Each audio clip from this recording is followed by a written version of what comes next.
Tenho a impressão que nós estamos passando um momento extremamente complicado da história da República.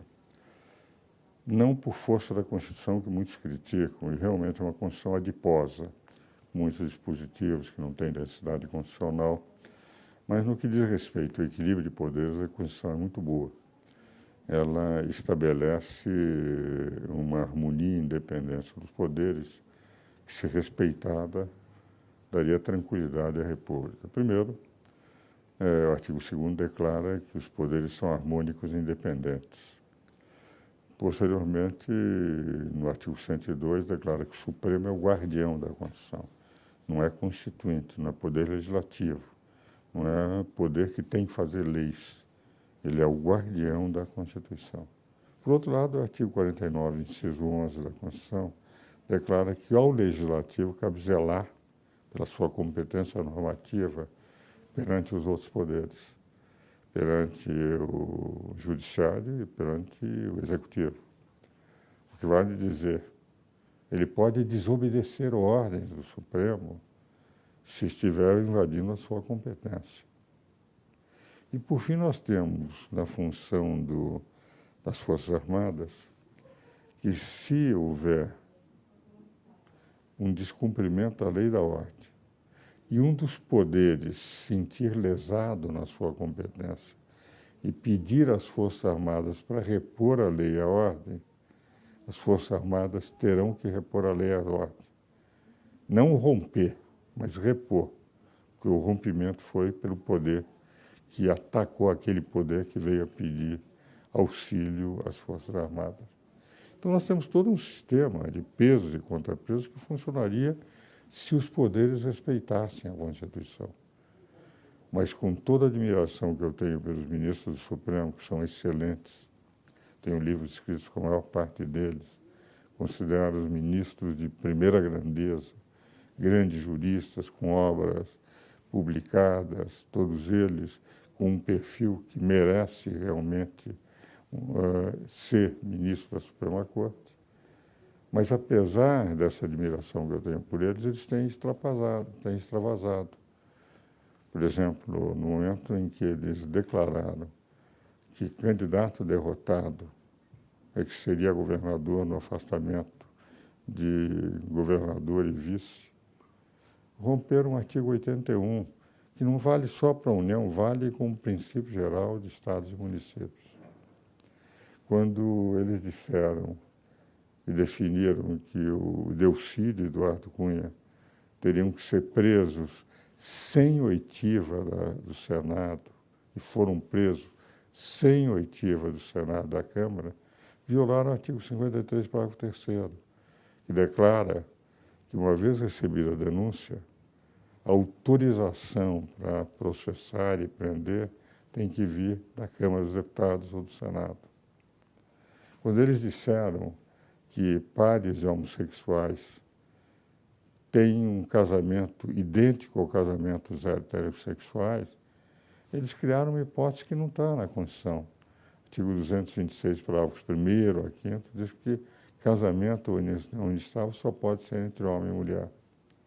Quando eles disseram que os anencéfalos podem ser abortados, eles criaram uma terceira forma de impunidade. Na lei, no 128 do Código Penal, o aborto o aborto terapêutico e o aborto sentimental, mas não o aborto eugênico. Eles criaram uma terceira hipótese de aborto eugênico. Então, nós temos inúmeras, quando eles definiram que, a partir da segunda instância, o cidadão pode ser culpado e já ser preso, eles violaram o inciso 57, artigo 5º da Constituição, que declara que a pessoa só pode ser considerada culpada depois do trânsito em julgado de uma decisão condenatória. Então, o Supremo passou a trazer um elemento de profunda intranquilidade jurídica ao legislar no lugar do Poder Legislativo. E por que intranquilidade jurídica? Porque contra as leis inconstitucionais eu posso recorrer ao Judiciário. Contra uma decisão do Supremo legislando, eu não tenho a quem recorrer. Por outro lado, evidente que o Congresso poderia reagir, mas o Congresso não reage porque um terço do Congresso está sendo investigado, o que traz, eles não têm coragem de enfrentar o Poder Judiciário.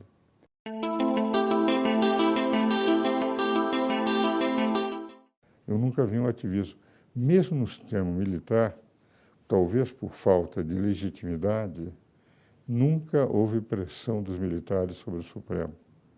Eu ganhei questões contra o governo federal, em plena época militar, no período de maior repressão, de 69 a 71, questões relevantes de um Supremo independente em que não havia qualquer tipo de pressão de qualquer natureza. Os ministros eram apenas legisladores negativos. Agora, quando a televisão tomou conta do Supremo, os votos que eram dados, se tinha que acompanhar o relator, acompanha o relator. Nenhum ministro teria que dar um show de demonstração cultural que está sendo televisionado. Os julgamentos eram muito rápidos. Se divergia, pedia a vista ou então dava o seu voto. Isso era para acompanhar o relator, sabendo o número de processos, que era muito menor na época, que teriam que julgar. Evidentemente, acompanha o relator. Os julgamentos, enfim, no Supremo, eram inúmeros julgamentos com sustentações orais todas, numa rapidez muito maior. Agora, isto fez com que esse ativismo judicial começasse a surgir. E houve um momento em que eu creio que eles se sentiram, em função da própria desfiguração do Congresso, com tudo aquilo que tem se apurado, de que efetivamente caberia a eles moralizar o Congresso, se transformando em legisladores positivos. Embora bem intencionados, eu tenho a impressão que eu prefiro o pior dos congressos ao melhor dos Supremos como legislador, que eles não foram eleitos pelo povo. O Congresso, por pior que seja, foi eleito por 140 milhões de brasileiros. O Supremo por um homem só.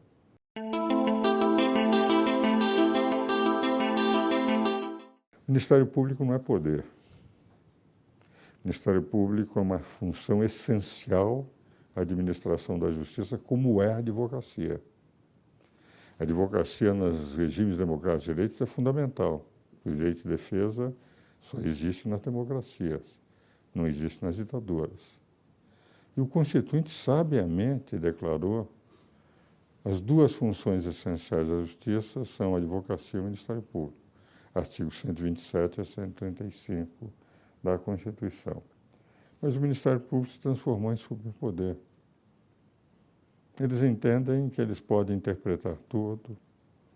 Nós passamos a ter uma vinda ao processo semelhante à da Revolução Francesa, na época de Robespierre.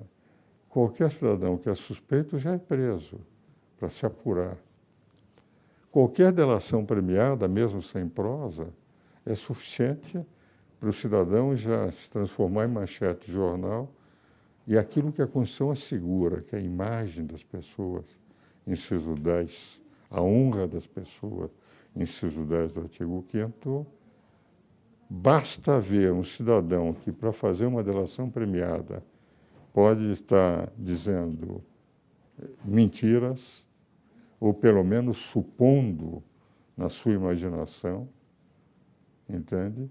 A partir dessa delação premiada, faz com que o nome vá para a imprensa, e mesmo que venha ele a se recuperar, aquela imagem fica completamente desfigurada. Então, qualquer escândalo, é evidente, se transforma em manchete, chama a atenção, o povo está, e, evidentemente, à medida que elas são apresentadas com aquela não verdade absoluta, que uma delação precisa ser provada, mas aqui, perante a opinião pública, aquele cidadão já é um canalha, é um corrupto, é um cidadão que tem que ser preso, tem que ser condenado. Nós passamos a ter os julgamentos populares. Na Revolução Francesa de 1792 a 94, quando substituíram os tribunais judiciais por tribunais populares, qualquer denúncia levava o cidadão à guilhotina. Porque o povo não julga. Se o povo fizesse justiça com as próprias mãos, nós teríamos linchamentos públicos a toda hora. O que é o processo penal? O direito processual penal tem uma única função. Não é proteger a sociedade, é proteger o acusado contra a sociedade. O direito processual penal é saber como ele vai se defender. E, se for culpado, tem que pagar. Agora, no momento em que os cidadãos são condenados previamente pela imprensa, por opinião pública, etc., há até uma pressão psicológica sobre os juízes, porque procurar a verdade em algo em que a opinião pública já condenou, o juiz precisa ter muita coragem, entende? Porque é muito mais fácil seguir a onda. Então, hoje nós vivemos um judicialismo, o que eu chamo, nós estamos num estado judicialesco, entende? E que preocupa muito. E tivemos a banalização de prisões, banalização da permanência do cidadão na prisão para fazer delação premiada. O senhor só vai sair se me fizer uma delação neste sentido. Porque uma das características das delações premiadas não é qualquer delação que interessa, é aquela que interessa ao Ministério Público. E o Ministério Público passou a ter uma função de poder que não é pela Constituição. Basta dizer, um Procurador-Geral da República resolve dar contra a lei um benefício de impunidade absoluta para 2 cidadãos e durante 3 meses a economia brasileira para. Quando ele não podia dar, porque o artigo 4º, parágrafo 4º, inciso 1º da Lei de Delação Premiada 12.850 declara o quê? Chefe de organização criminosa tem que ser denunciado, não pode ser anistiado. E ele entendeu que os batistas não eram chefes de organização criminosa para dar os benefícios que o Procurador-Geral da República deu aos 2. E, evidentemente, essa judicialização, esse protagonismo cinematográfico do Procurador-Geral da República parou o Brasil durante 3 meses. Então, eu tenho a impressão que é necessário pessoas mais ponderadas, como o programa que os senhores fazem, ouvindo outros especialistas, que temos que pôr na cabeça de homens bons, que cada um deve ficar dentro dos limites das suas competências constitucionais.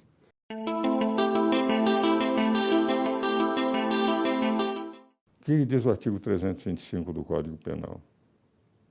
Vazamento de informação por membro de poder que é obrigado a guardar sigilo é crime da cadeia.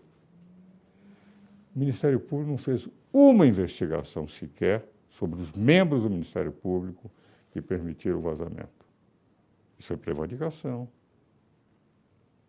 Crimes praticados de vazamento, que os jornais sabiam da notícia muito antes que os acusados.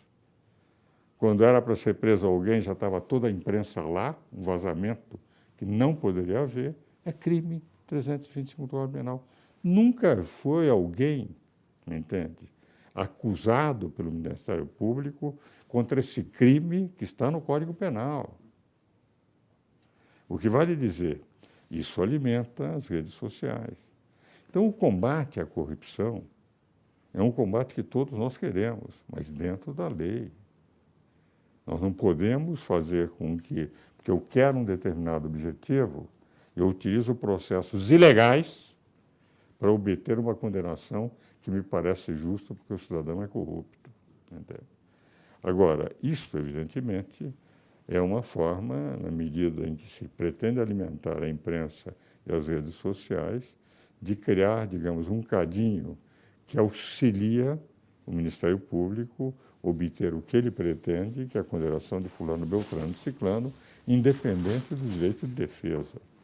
Agora, corrupção, todos nós temos que ser contra. Um país que vive vicejando na corrupção, evidentemente não pode evoluir. E hoje é uma política mundial de combate à corrupção. Agora, tem que ser dentro da lei, não fora da lei. Não porque alguém se considera como salvador da pátria ou misticamente endeusado para poder combater a corrupção, como se fosse um Capitão América, como se fosse alguém dos filmes da Marvel, entende? Que a partir daí eles podem fazer tudo. Não. Porque existe uma Constituição, porque existe uma democracia, garantir o direito de defesa. E o direito de defesa é algo muito difícil para ser feito, porque o direito de defesa tem que se ir contra a opinião pública, tem que se ir contra o poder, entende? Mas a função do direito de defesa é mostrar que nós não estamos numa ditadura. Ora, no momento em que o combate à corrupção prescinde do direito de defesa, prescinde dessa liberdade, nós entramos automaticamente a viver numa pré-ditadura. E é isto que eu, como um velho advogado, já com 82 anos, já devia ter parado há muito tempo e continuo, enfim, ainda teimosamente tentando trazer essas ideias que eu lutei desde os bancos acadêmicos, da liberdade de expressão, direito de defesa, dos regimes democráticos, de não aceitar qualquer tipo de totalitarismo, de defender. Se nós não voltarmos a ter harmonia e independência de poderes, nós caminharemos para uma ditadura. Poderá ser a ditadura do Poder Judiciário, a ditadura do Ministério Público, ou qualquer outro tipo de ditadura, mas não teremos uma democracia.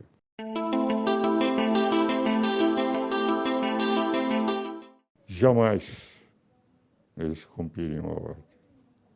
Agora, se chamados para repor a ordem, é função deles, no artigo 142 da Constituição, pedir qualquer dos poderes de repor a lei e a ordem. O que o general Mourão disse? Que é um grande general, eu conheço bem, ele fez a escola de comando de Estado-Maior do Exército, em que eu leciono há 28 anos. Como o general Mourão disse, é o seguinte: se houver o caos total, das funções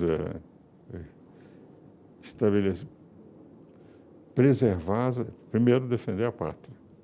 Segundo, preservar as instituições.